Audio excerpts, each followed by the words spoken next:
Cool looking building back here, that is MGM Grand Detroit. We've been there a couple times on this vlog, but there's been a couple of changes since those times. Most importantly, this is now the only game in town. And by that I mean there used to be a couple of other poker rooms here in downtown Detroit, one in Greektown, one in Motor City Casino, but no longer. This is the only poker room left in downtown Detroit, and that will be the site of tonight's festivities. I've been playing a lot of the Pot Limit Omaha here when I've been in my home sweet home state of Michigan, but not tonight. Tonight we're in the 2-card variety. It's gonna be $10.25 to start. The $50 straddle will be on a bunch, and eventually this game will become $25.50 straight. We're gonna start this game in for $5,000. Will we have to add on? Chances are we're gonna have to add on. Roll it. In for $5,000 and looking to put it to work right away. Again, playing $10.25. The button comes in for the raise up to $75. We look down at the Ace-King offsuit in the small blind. Very happy to go ahead and put in this 3-bet. Button should be opening wide. We got ourselves a premium in that case. I bump it up to $300, and the player on my left in the big blind puts in the cold call, and the button gets out of the way. It's kind of an unexpected formation, but here we are, heads up, heading to the flop that comes down pretty miserable. 7-6-5 with 2 spades. Only glimmer of hope is that we have the ace of spades in our hand, but this is one of the absolute worst flops for me as the 3-better. Seems great for the pre-flop caller. So I check it over to the big blind, puts out a small bet of $125. I don't mind continuing for that price, seeing what happens on the turn. I make the call and we see an offsuit 8, which makes matters even worse now. 4 to a straight, no connectivity for us whatsoever. Backdoor flush draw dreams now dead as well. Check it to my opponent, who puts out another very small bet, this time $150. It is a little bit tempting to continue for that price. There's the occasional bluff that we're beating, like an ace queen, ace jack, something like that called pre-flop. But if we call here, we're hoping for 2 things. A, that he has a hand like that, and B, he's just gonna shut down on the river. Just ace high, 4 to a straight in these kind of conditions. I'm out of there. Just gonna give it up even for that small bet, take the early L and move on. In this next hand, the under the gun player raises it up to 75 this time.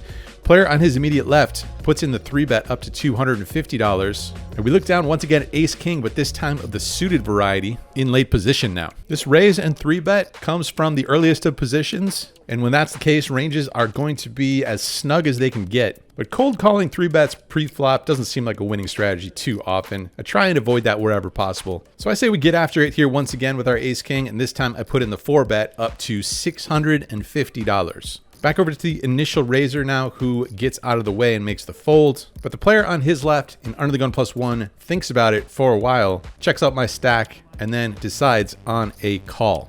So chances are that basically removes a lot, if not all, of his pre-flop bluffing hands. Chances are he has something reasonable as we go heads up to a flop here. Comes down Jack 7-4, 2 spades, 1 diamond. He checks it over to me. I like betting pretty much my whole range in 4-bet pots. Not much going on here for us, and lots of board coverage. Wide variety of hands are going to continue. I'm going to try anyway. I'm going to fire out for a C-bet. Fire out for $350.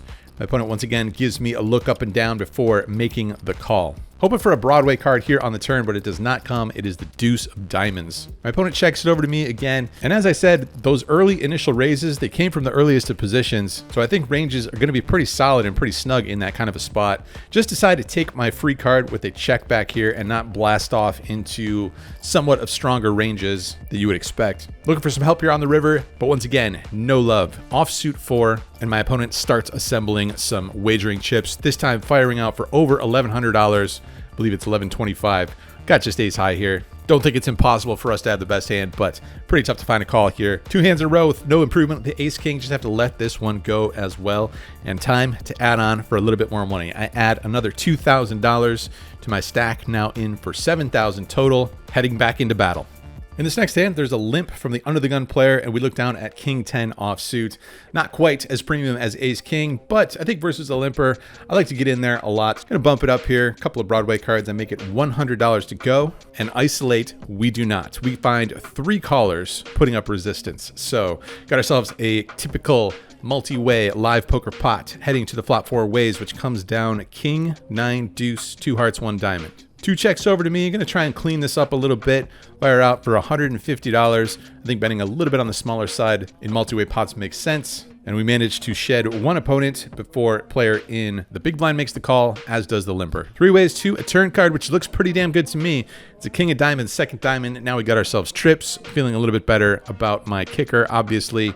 2 checks over to me. Definitely going to fire again with 2 flush draws out there now. 400 United States dollars is the price, my friends. And apparently that price is not high enough, as the player in the big blind reaches for more chips and puts out the check raise here on the turn, bumping things up to $1,300. Player in the middle gets out of the way and back over to us, putting in another re-raise. I think that would be a little bit silly, a little bit reckless, but it feels pretty likely that we have the best hand here. Plenty of draws available on both the flop and the turn, and you got to think if my opponent connected pretty hard multi-way on this flop, with a hand like pocket deuces, pocket nines, or king nine, that he'd look to find a check raise there, considering the draws available. Anyway, pretty straightforward call here. Toss in the 1,300 bucks, and we go heads up to a river card, which is the total brick offsuit 5. My opponent not ready to give up here, firing out for $2,300 now. Definitely a weird spot.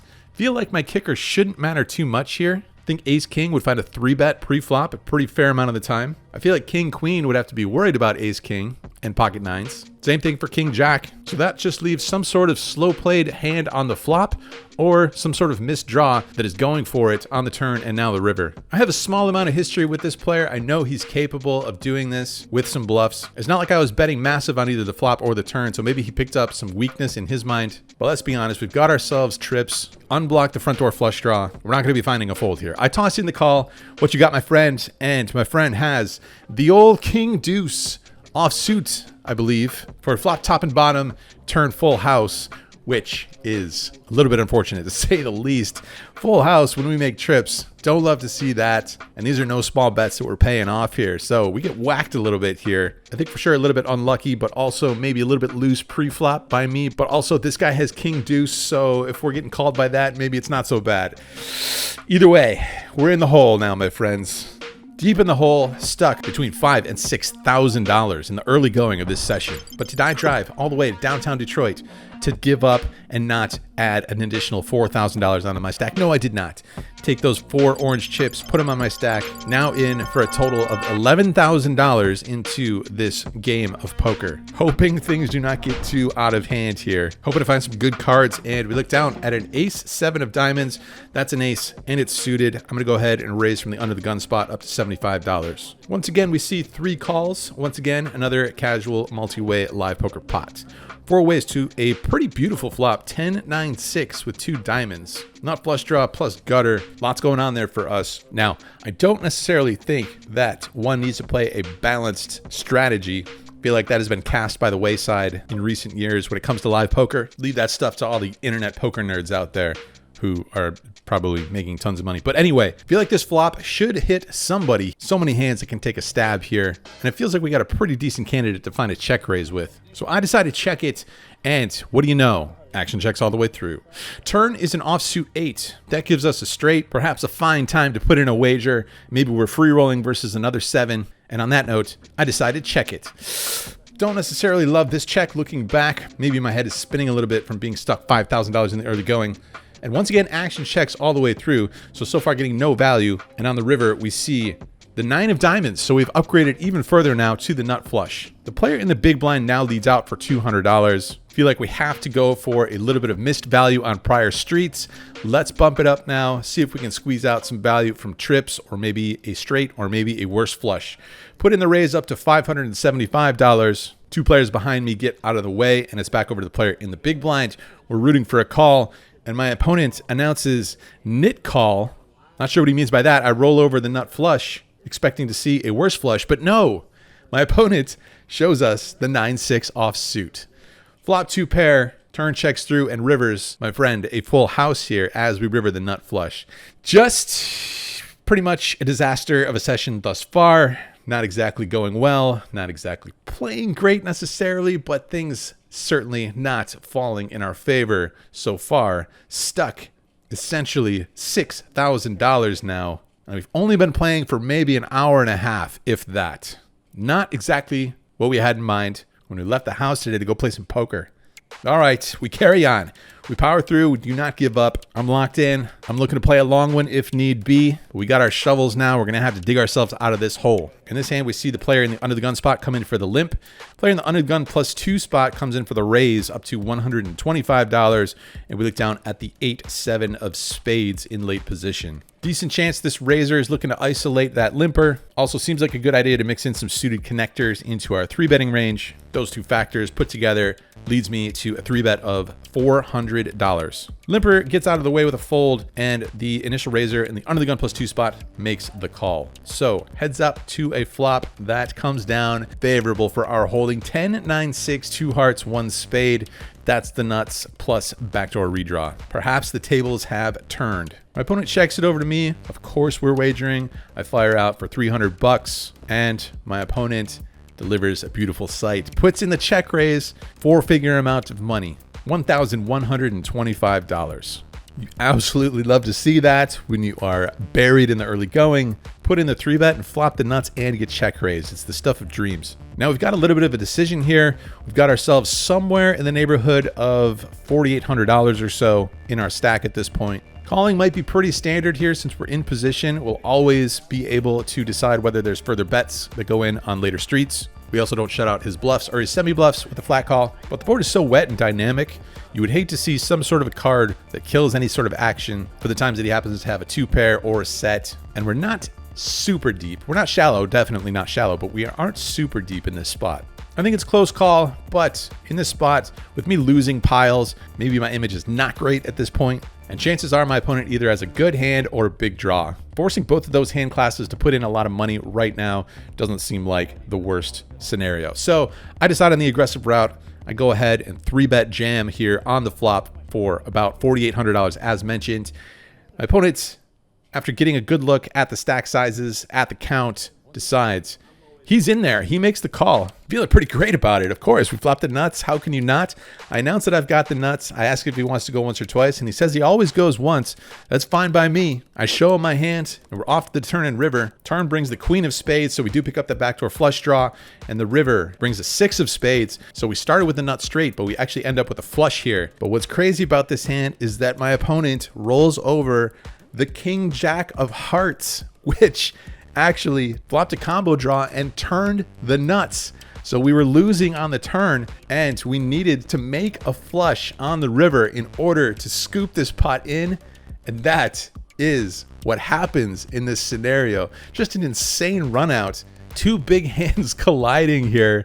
And clearly I was a little bit overconfident on the flop, announcing that I had the nuts. My opponent had us on the turn in a $10,000 pot, but we managed to re-get there on the river in a made-for-TV hand. Definitely happy to drag that one in. Still got some more work to do though, my friends, because that does not actually put us in the green in this session yet. But feels good to only be stuck somewhere around $1,000 to $1,500 now. Crazy hand. All right, moving on. In this next hand, there's an early position raise, $75. There's one call. We looked down at pocket tens, pretty much on the cusp in terms of 3-betting or flatting. The initial raise coming from early position and several players behind me just decided to make the call here. Player in the big blind makes the call as well. Once again, a 4-way flop to 9-5 deuce this time with 2 spades. Got ourselves the overpair. Seems good. Initial raiser puts out a C-bet to the tune of $150. Easiest call in the world. Other players get out of the way. Heads up to an offsuit deuce on the turn. Great card. My opponent continues barreling here, this time for $400. We're behind sometimes, we're ahead sometimes. Usually when your mind is in the middle, that leads to another call, and that is what I do here. Toss in the $400, and we head to a river, which is an offsuit 4. Shouldn't change basically anything. All the draws brick out. This time he checks it over to me, and I think it'd be pretty easy to take these 10s to showdown, but I think that would be way too passive. I think if he's got a real premium hand here, better overpairs, flop sets turned into boats, I feel like he's going to want to go for value with those kinds of hands himself pretty much all the time. He wouldn't want to risk us checking back with a hand like 10-9, any sort of top pair. So I think that puts the onus on us to do the value betting ourselves. I don't think we want to go too big, because if he doesn't have those types of hands, then that means he probably has a more middling type of hand. Could have some top pairs, maybe also a hand like pocket 8s, something like that. So I think that's what we want to target with a value bet here on the river. I fire out for $700. Again, not on the large side, not exactly polarized here, but I could have some missed draws. Trying to get a call from that type of a hand that I mentioned that just feels like it'd be too weak to just check fold here when all the draws miss out. My opponent thinks about it for a while, goes into the tank a bit before kind of shrugging, tosses in the chips, and we roll it over. He acknowledges the 10s as the winning hand. Getting a little bit of traction now, getting some good hands. Poker much easier when that happens. All right, in this next hand, the straddle is on 10, 25, 50. Action folds around to me on the button, looking out at ace 9 offsuit. Got to get in there, try to pick up the blinds with an ace on the button. I make it $150. Only the player in the straddle makes the call. Queen 7 deuce with 2 diamonds. Seems good for us to have the ace of diamonds. Gives us a chance to start barreling away. My opponent checks it. Let's do that. Fire out for a $100 continuation bet, and my opponent makes the call. Heads up to an offsuit 5. Seems like a pretty good card. When he doesn't check raise, he's probably not super strong. This is a brick. Feels like we can put pretty good pressure on the mediocre hands. And we can continue barreling when we do find a diamond on the river. Got that key card in our hand, the ace of diamonds. Maybe we can also hit an ace. Maybe a 9's good sometimes. Who knows? Anyway, when he checks it over to me, I'm going to fire away, bump it up this time to $400. My opponent thinks for a little while before once again making the call. Trying to find something interesting here on the river, but it's an offsuit 10, and I don't think that's great. I don't know. Maybe we could just put in the total airball bluff here on the river, but I decided to check it down after we ramp it up there on the turn a little bit. Not really the card I had in mind to put my foot on the gas. So I decided to check it back. Don't expect to win too often, and we do not versus my opponent's pocket 4s. Has us pegged here. Does that hand find a fold on the river? Probably sometimes. Maybe we should have fired that 3rd shell. Don't find it here. Pocket 4s are good. All right, good news. Everyone's favorite game is now in play. Stand-up game / knit game. We're in the thick of it here. Got to get involved unless you want to pay every player $100 at the table as a penalty for being the last player to not win a hand. In this one, there's an early position limp. There's a raise to $150. And we look down at the ace 6 of clubs in middle to late position. We're going to get after it here. It's the knit game, and it's not a bad candidate to put in a 3-bet bluff with. Maybe not the most premium. The wheel aces might perform a little bit better, but these middling suited aces make sense too, I think. Anyway, let's go for it. I put in the 3-bet up to $525, and it's back over to the limper, who delivers a pretty damn funny line. He says out loud, "Oh man, I could fuck him up if I hit." It's a great line. Gives us all a good chuckle, but what happens next is pretty unexpected. He goes ahead and makes the call from the big blind. I'll be honest, it's not the first time I've heard that line, but it might be the first time I've heard someone say it, announce it out loud, and then toss in the call. Usually they find a fold. Limper gets out of the way, but the initial raiser makes the call, so we are 3 ways to a flop that comes down 10-5-5 with 2 spades. Action checks to me were unimproved here, but typically on paired boards, most players are going to be unimproved as well. Trying to not lose the knit game here, I'm going to fire out a C bet. I bet $450. Big blind still not ready to release his hand. He makes the call here, and the other player gets out of the way. Heads up to a turn, which is an offsuit 10, so a double paired board now with us playing ace high. Not feeling great when he makes the call on the flop. What's he going to have? He's going to have some suited connectors, maybe a jack 10 type of hand, maybe a 5-4 type of hand. Tough to know. Maybe some other stuff as well. Checks it over to me. I'm just going to check this one back here, hoping to get to showdown as we go. Heads up to a river card, which is an offsuit jack, and this time he fires out for $825. Bit of a sticky situation. Flush draws miss on the flop. Definitely have some showdown value in our hand. We unblock some stuff. We also have a little bit of a blocker. We do block 5-6 of clubs. There's some other suited 5s, and there are some 10s. All sorts of boats out there that are possible. It's the knit game. Got to give action. Can't be folding 2 pairs with an ace in this kind of a spot, I don't think. Not loving it, but not going to be folding. I'd rather quickly sigh and make the call here, and my opponent rolls over the pocket deuces. 3 pairs, unfortunately for him, are not good in this game. Got to go across the border over to Canada for the Canadian full house to be good. Here in Detroit, 2 pairs with an ace high is going to win in this spot. And I bet you guys didn't know this, but if you guys go directly south from Detroit, that's how you get to Canada. So when you're looking to play your Canadian full houses and you're in Detroit, head south, my friends. $50 straddle on once again in this spot. We look down at ace 5 of diamonds. Folds around to us. Let's go ahead and raise it up out of the small blinds. $200 to go. Big blind makes the call. Straddler folds. So heads up to a flop that comes down. Queen 7-5, giving us bottom pair here. Definitely could fire away, put our foot on the gas here, blocking sets in 2 pairs. Or being out of position, I think we can find a check a fair amount of the time, and that's what I do. My opponent thinks and then checks it back. Turns to 8 of spades, second spade. Have a little bit of showdown value here, beating ace highs. Variety of other holdings. I check it over to my opponent again, who puts out a small bet this time, $100. Happy to make the call with 1 pair, and we head to a river, which is another 7. Check it over to my opponent again, who fires out for $300. Another spot where some draws break out. A little bit less likely that he's got a 7. Would he value bet an 8 here? Not sure. Maybe a little bit unlikely. Don't think he has a queen too often, checking back on the flop. Maybe sometimes, but I think unblocking all the draws feels like a call is a reasonable choice. I dropped $300 over the betting line, and we get shown pocket jacks. That is not a bluff. That is a value bet. It's a good one. He had the best hand the whole way. Pocket jacks, very easy to play clearly. That is a good wager on the river, sir. In this next hand, player in the under the gun spot opens for $75 with no straddle on. Player in the low jack spot makes the call, and we are in the big blind looking out at 9-3 of spades. Pretty good price here. Just the 3x open, one caller, and there's also an ante out there, the big blind ante. So I think with a couple suited cards, let's chuck it in there. Tune in for more scientific analysis. 3 ways to a flop that comes down 7-3-3. Nice. Just like we drew it up when we defend with a 9-3. I start with a check, initial raiser, C bets for $50. Player in the low jack makes the call. And I think being out of position here, check raise seems in order. It's pretty easy to think that this flop is a little too dry to be putting in a check raise. We're only going to have value here. If you want to try and find some check raise bluffs here, 5-6 suited, 4-5 suited, something with a backdoor flush draw and a gut shot. Going for value with the trips, I bump it up to $200, and both players make the call.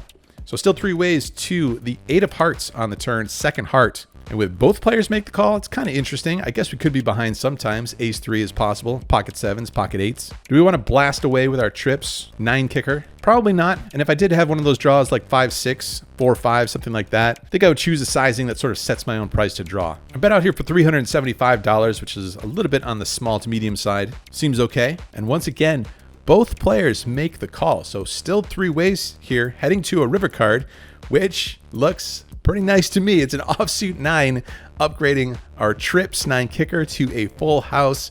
Exactly why you defend the 9-3 suited, my friends. Not going to be betting on the small side this time. Time to cross the 4-figure mark with our wagering. I fire out for $1,125. Obviously rooting for someone to have ace-3 this time. It's unlikely that someone's going to have a worse full house than us. Some full houses are available out there that are better than ours, but it's like my grandpa Ed always told me. When you're playing the 2-card funsies at MGM Grand downtown Detroit, and you've got the 9-3 suited, no monsters under the bed, son. You bet it. Bet it we do, as we see the initial raiser under the gun makes the fold, and the other player thinks about it for a little bit before making the call. Love to see it. Roll it over very proudly / maybe a little bit sheepishly, the 9-3 suited. And we get shown the 5-6 of clubs. So we find a pretty fantastic run out here. My opponent finding a straight on the river as we make a full house. That's some run good. Happy with that, as we are firmly in Profitville now. Definitely unlucky for my opponent there, hitting the backdoor straight at exactly the wrong time. Knit game round 2 is in effect here. No straddle on. We look down at a premium hand. Pocket queens, our first premium, aside from those ace kings in this session. Raise it up to $125. There was one poster who had missed his blinds. Kick up the sizing a little bit during the knit game. $125 it is. And we see 3 opponents making the call.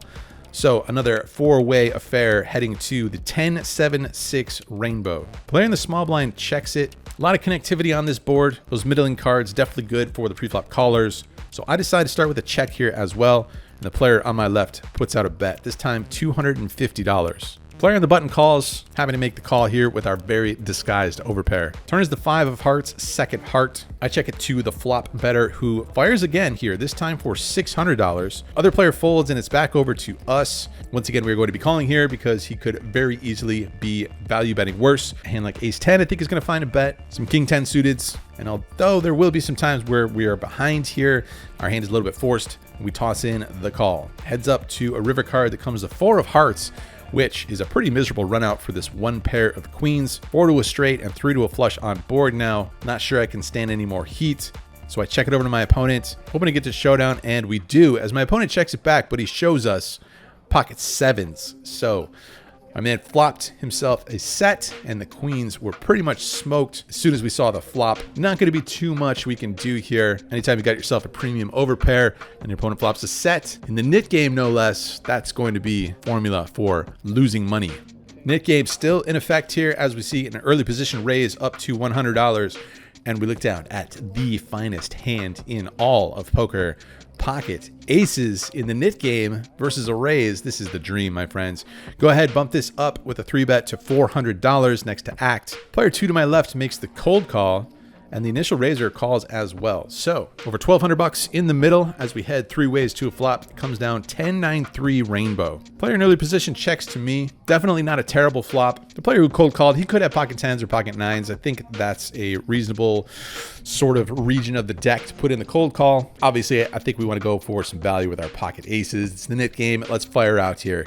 I put in a wager of $450, and that player on my left does make the call. Initial raiser in early position makes the fold. So heads up now to a turn, which comes down an offsuit king. Probably not the best card as the most obvious draw completes here. Queen Jack makes the straight, and with that being the case, I decide to check it now. My opponent thinks for a little bit and checks it back. Head to the river, which is a total brick, offsuit 4. We have a decision now between going for value or checking in order to induce, and it's also a matter of whether we can get value from worse. Let's say he cold called pre-flop with pocket jacks or pocket queens. I think if we bet small, there's a little bit of value to be gotten there. Can definitely make the case for it. I think there's some bluffs available in my opponent's range.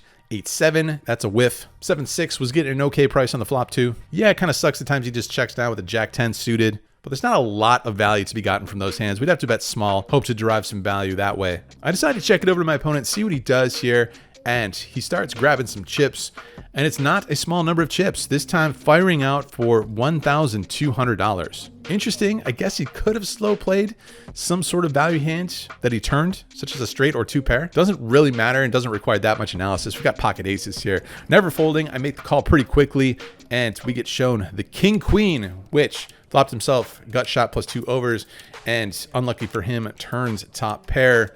Once he gets checked to twice, it's got to feel like he's got the best hand, so I really don't blame him going for the value. And I also don't blame him if he's annoyed to see these pocket aces in the nit game after he goes for value there on the river. Not a very favorable run out for him, but we find some run good once again in this kind of a spot for us. Drag this pot in the nit game.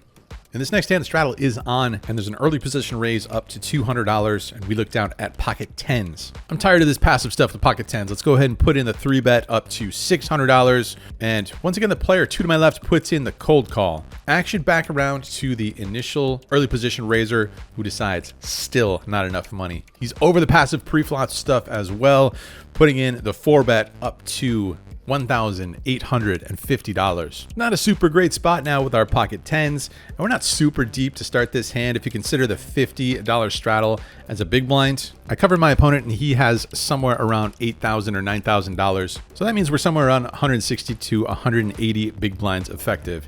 Definitely not shallow, but not super deep. So it's going to be a little tough to navigate, but we are in position versus this player, and it's 10s, a double-digit number in each card. Seems powerful. I'm gonna go ahead and make the call, take this one to the streets as the player 2 to my left gets out of the way. Heads up to a flop that does not come down super favorable. Ace 9-8 rainbow, losing to a bunch of pre-flop bluffs now. Not the flop of dreams, but my opponent does decide to check this one over to us. We're gonna be happy to take a free card here. He'll have some traps and stuff.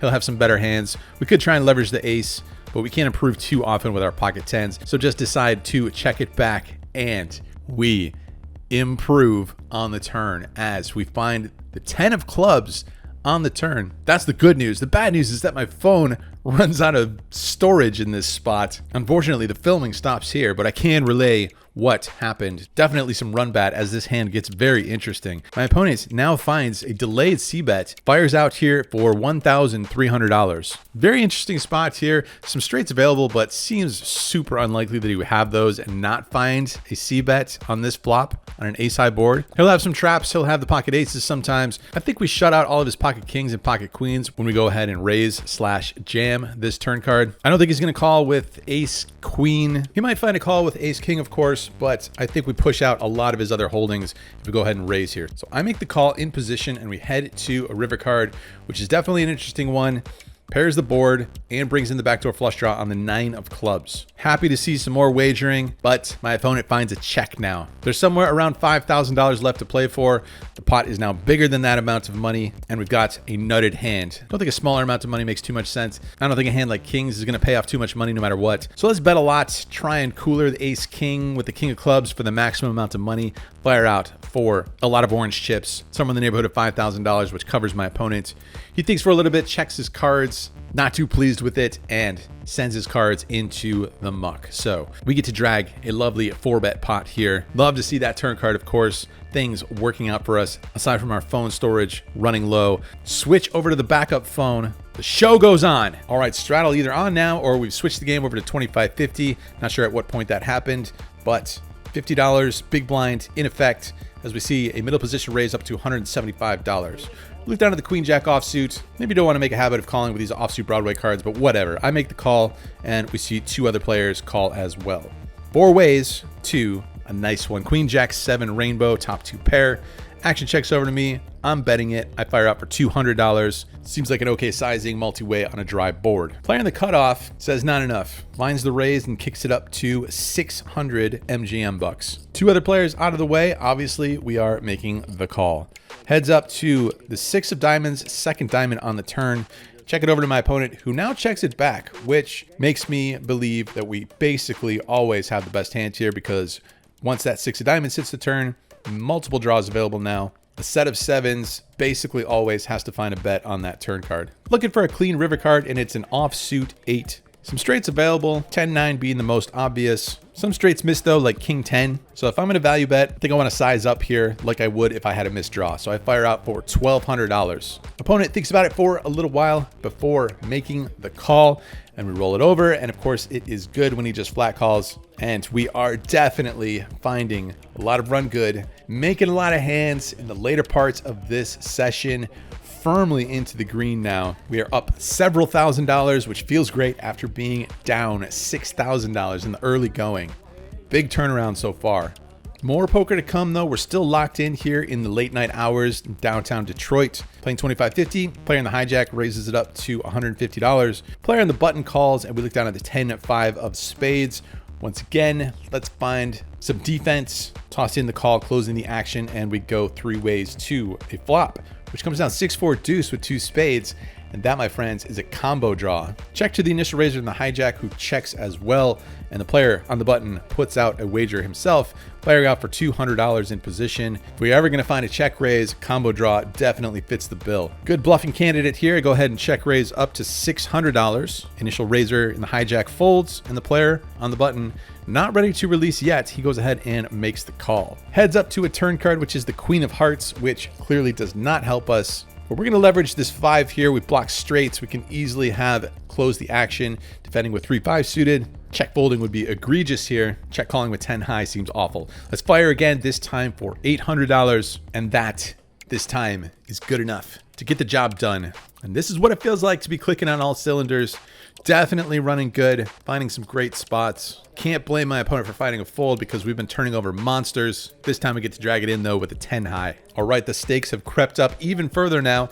25.50 and a $100 straddle is on. Don't worry, I am a seasoned Texas player at this point. I know what I'm doing as we see 2 limps and I get pocket queens. I've learned you should raise. I go ahead and raise it up to $550 in this spot. Both of the limpers make the call, and we go 3 ways to a favorable one. You guys, it comes down Queen 5-4 rainbow, living the absolute dream here. 2 checks over to me, and granted it is pretty dry, but I think versus 2 opponents, maybe some connectivity on the lower end of this deck, especially when both these players had limped in initially. So fire out for a C-bet here of $325, hoping these guys have something. First guy sadly folds. Second guy does not fold. He makes the call. That's some good news. Looking for not a middling card this time, hoping for a higher card, and we get some good news on the King of Clubs. Second club on board now. My opponent checks it over to me. Obviously, we're firing again here. Probably going to be tough to get value versus a pocket 6s or 7s hand. Maybe the last queen out there. Now that this king has hit the turn, nothing to do but try. Fire out for $700. Not too big, and my opponent, thinking about it, checks his cards a couple times before deciding. He's going with his hands, sticks all the money in there, somewhere around $2,500. We're making the snap call, having the best hand here virtually always. I say we could run it once or twice. It's up to him. I show him my hand, and he shows us pocket 5s for a flopped set over set situation. And all of the run bad and probably some play bad that we experienced in the early couple of hours in this session has completely turned around. find ourselves on the right side of a set over set situation. Again, I say we can run it twice, and my opponent is happy to do that. He's looking for a 5 to make quads on one of these boards in order to chop. We've got a stranglehold on this pot as the rivers get dealt out, neither of which contain a 5. We get to drag this one in as well, and we are running about as pure as you possibly can in the second half of this session, making hands left and right, pocket aces, pocket queens, 2 pairs, sets, and even getting our bluffs through. What a massive turnaround for minus 6K to now.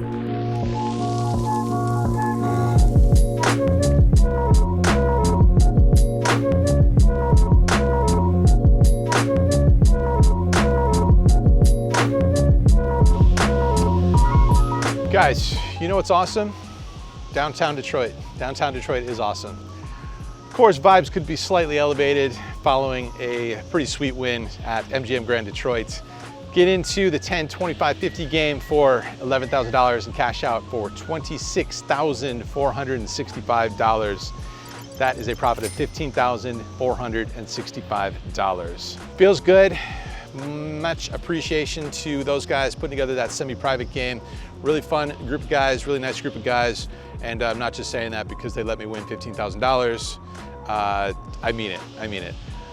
So yeah, appreciating that opportunity. And yeah, feels good because we got whacked down in San Antonio, managed to head up to the Lodge Austin and find a nice win up there. And then we find some more run good here in Detroit and put together a little win streak, back-to-back sessions. Can we keep it going? Let's hope so. In the meantime, you know, life goes on in the background. I don't want you guys to think it's all like sunshine and rainbows and roses, whatever the saying is. I'm not gonna go into, you know, all the details that I've gone into in recent previous vlogs. Tonight, we soak in the vibes of a nice win. Can we keep it going? Only one way to find out. Of course, that's by subscribing to the channel. I appreciate you guys doing so and appreciate you guys tuning into this one. Cheers, be well.